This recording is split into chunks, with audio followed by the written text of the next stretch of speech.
ഞാൻ ഇന്ന് നിൽക്കുന്നത് ഫോർട്ട് കൊച്ചിയിലാണ്. ഫോർട്ട് കൊച്ചിയിലെ ഒരു വളരെ എന്താ പറയുക ഫേമസ് ആയിട്ടുള്ള ഒരു സ്ട്രീറ്റാണിത്. നമ്മുടെ ബോട്ട് ജെട്ടിയുടെയൊക്കെ അടുത്താണ് ഇവിടുത്തെ വൈബ് എന്ന് പറയുന്നത് ഒരു ഡിഫറൻറ്റ്, നമുക്ക് ട്രിവാൻഡ്രംകാർക്ക് ഇമാജിൻ ചെയ്യുന്നതിൻ്റെ അപ്പുറത്തെ വൈബാണ് കേട്ടോ ഇവിടെ. ഈ ജനുവരി ഫുള്ളും ഇതുപോലെ ക്രിസ്മസ് തുടങ്ങി ജനുവരി ഫുള്ള് ഇതേ വൈബ്. ഡേ ടൈമിനേക്കാളും രസം നൈറ്റ് ടൈമാണ്, നൈറ്റ് ലൈഫാണ് ഇവിടെ അധികം ഉള്ളത്. ഒത്തിരി ഫോറിനേഴ്സും, നമുക്ക് ശരിക്കും കേരളത്തിലാണ് നിൽക്കുന്നതെന്ന് വിശ്വസിക്കാനേ പറ്റത്തില്ല. ഫുൾ ഫോറിനേഴ്സാണ്. ഒരു ഗോവൻ കൾട്ടാണ്.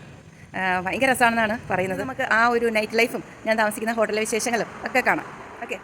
ഇന്നലകളിൽ മിന്നിയതെല്ലാം